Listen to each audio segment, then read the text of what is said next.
This Day in Sports History. This episode is brought to you by the Sterling Soap Company. How often do you think about your soap? Well, if you answered, not much, maybe you should. You see, a lot of what passes for soap in stores is technically not soap, according to the FDA's definition.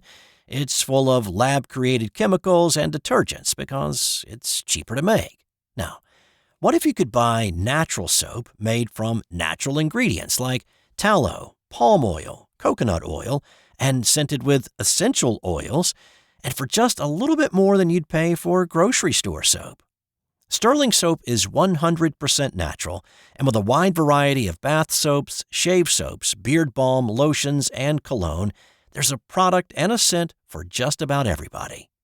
Check them out for yourself at sterlingsoap.com. That's STIRLING soap.com. It's March 14th, and on this day in 1981, it was a crazy day in the NCAA tournament, and it was a day that came to embody the idea of March Madness. Let's start with the upset of the top-ranked team in the country. The DePaul Blue Demons had been ranked number one for a large portion of the 81 season. Led by Mark Aguirre and Terry Cummings, Ray Meyer's team was poised to make a run in this tournament. DePaul won 14 straight to close out the season, and they were riding a crest of momentum that they were hoping would remove the pain of the previous year's exit in the second round. St. Joe's needed to win their conference tournament to even make the field, and then survived a first-round game with Creighton to get to this game. This was the pre-shot clock era, so there was a lot of holding the ball and passing it around the perimeter. And it was just a 2-point DePaul lead at the half. But they built that up to a 7-point advantage with about 8 minutes to play. When Aguirre fed Cummings for a layup with 6.5 to play in the game, it gave them 48 points and a 5-point lead. Little did they know, they would never score again. St. Joe's started to slowly chip away at that advantage until it was only a 1-point lead with 12 seconds left. St. Joe's had to foul and sent DePaul's always reliable free throw shooter Skip Dillards to the line for a 1-and-1. His nickname was Money, but on this day, his account was a little overdrawn. Here's Don Crickey with a call that day for NBC. At the moment, Gary, word comes to us that UCLA has cut Brigham Young's lead to 12 points now in the second half. 50-26. Oh, my! Look at this! St. Joseph's has the ball back. 7 seconds. Look at this! Look at this! Pass. They win! Oh, St. Joseph's wins! Unbelievable! I've seen it all! St. Joseph's of Philadelphia has just scored one of the most dramatic victories in the history of the NCAA basketball playoff. Lonnie McFarland's pass to a wide-open John Smith under the basket yelling, "Please!" was the game-winning moment. St. Joseph's was not done yet, though. They beat Boston College the next week to make the Elite Eight before the eventual national champion Indiana Hoosiers ended their Cinderella run. So to Game 2 from this day in 81, it was 20th-ranked Arkansas versus the 12th-ranked and defending national champs, the Louisville Cardinals. It was a crazy closing minute of this one, with the Razorbacks leading by 6. Louisville was able to get some quick buckets to shave that lead down, and then with 12 seconds to play and down by 1 at this point, the Cardinals took the lead. Here's Marv Albert with the call. 10 seconds remaining. Here is White again, way off. Derek Smith, yes! 5 seconds to go. Louisville by 1. Timeout called by Arkansas. So with 5 seconds to play and Arkansas needing to go the length of the court, everybody thought Louisville had escaped with just a scare. The people watching the action that day nearly missed the ending, with NBC back in the studio with Bryant Gumbel showing highlights of other games during the timeout.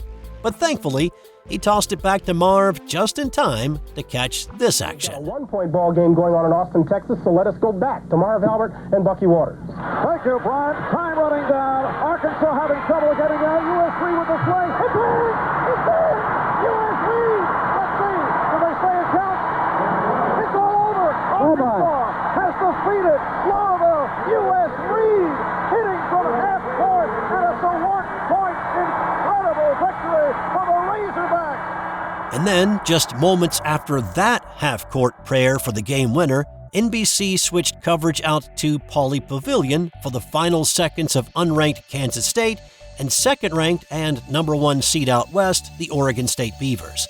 Oregon State had controlled the game most of the way and had led by as many as 11 before Rolando Blackman supercharged a 16-6 run by the Wildcats that tied the game at 48 with 3:23 to play.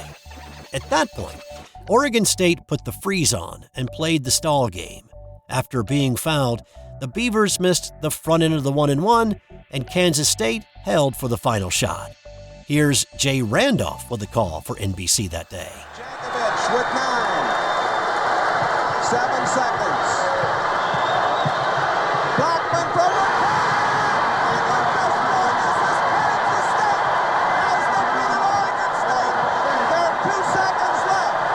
This is Jay Randolph with Steve Brody. Bedlam at Pauley Pavilion in Los Angeles. Oregon State's half-court heave was well short, and the Wildcats had pulled the third shocker of the day. So the top 2 teams in the country went down, coupled with the defending champ Louisville, and also number 10 UCLA lost to BYU. And this is the day that grew to epitomize March Madness as part of the NCAA tournament. Greg Johnson wrote a column for NCAA.com a few years ago and said that March 14, 1981 truly defined March Madness. Now, the term March Madness actually goes back to the late 1930s, with a man by the name of Henry Porter credited for coining the term to describe an Illinois high school basketball postseason tournament. Brent Musburger was working in Chicago during the 1981 NCAA tournament, and he borrowed the term to talk about what happened on this day and other days in the NCAA tournament.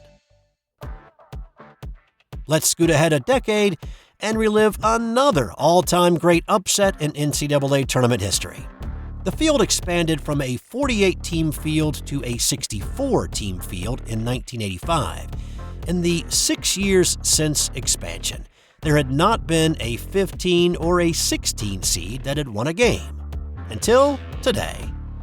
The lowest seed to win an opening round game had been Cleveland State back in 1985 as a 14 seed, knocking off the Indiana Hoosiers. Well, on this day in 1991, it was the 15th seeded Richmond Spiders against the number 2 seed Syracuse, who were also ranked number 4 in the country. The Orange men had limped into the tournament, though. As the top seed in the Big East tournament, they'd been upset in the quarterfinals by Villanova. Richmond, on the other hand, had been on fire, winning 12 of their last 13 games, including the 3 in the Colonial tournament, to win the automatic bid.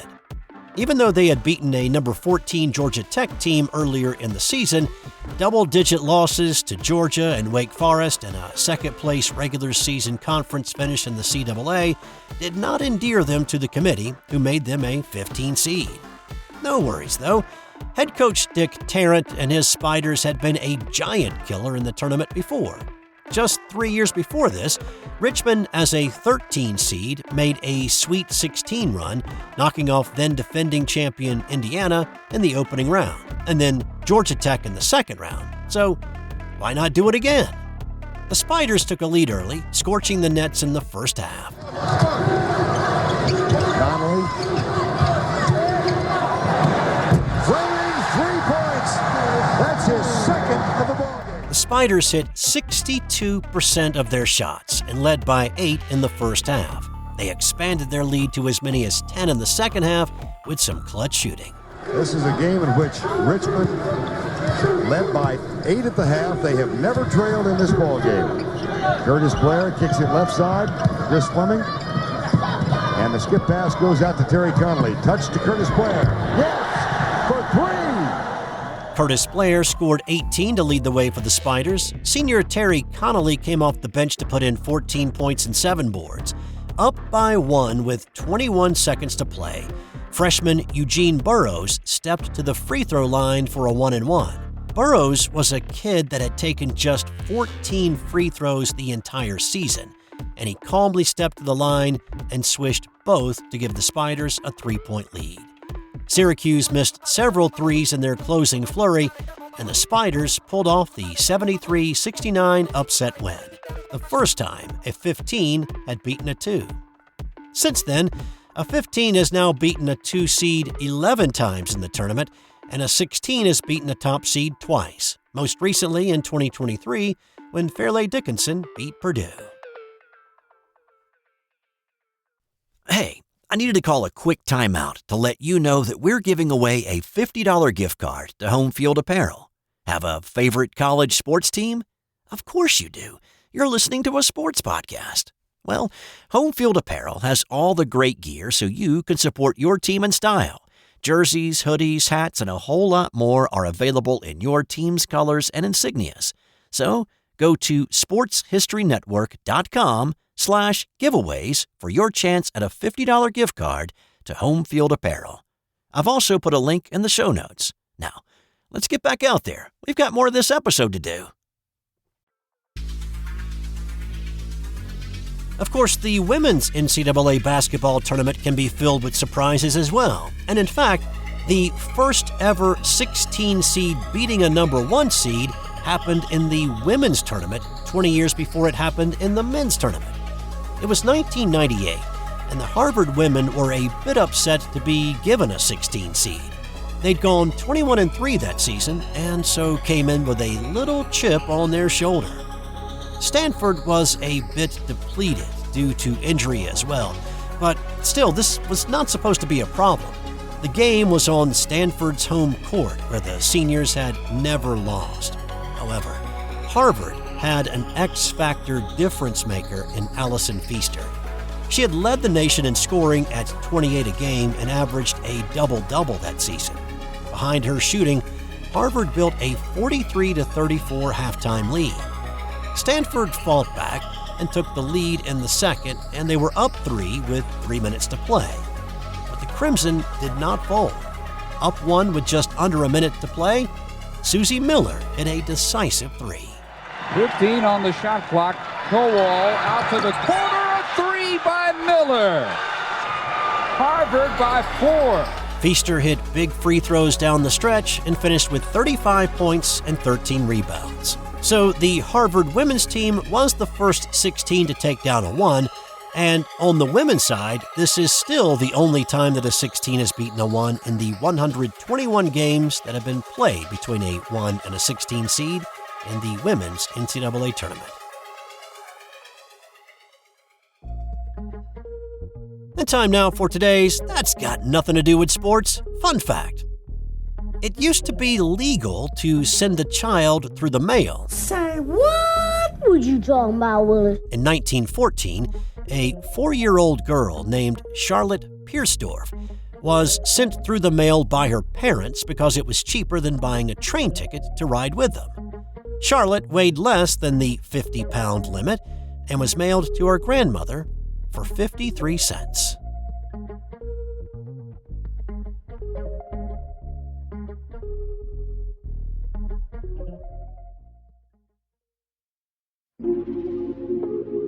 This has been an original Thrive Suite production.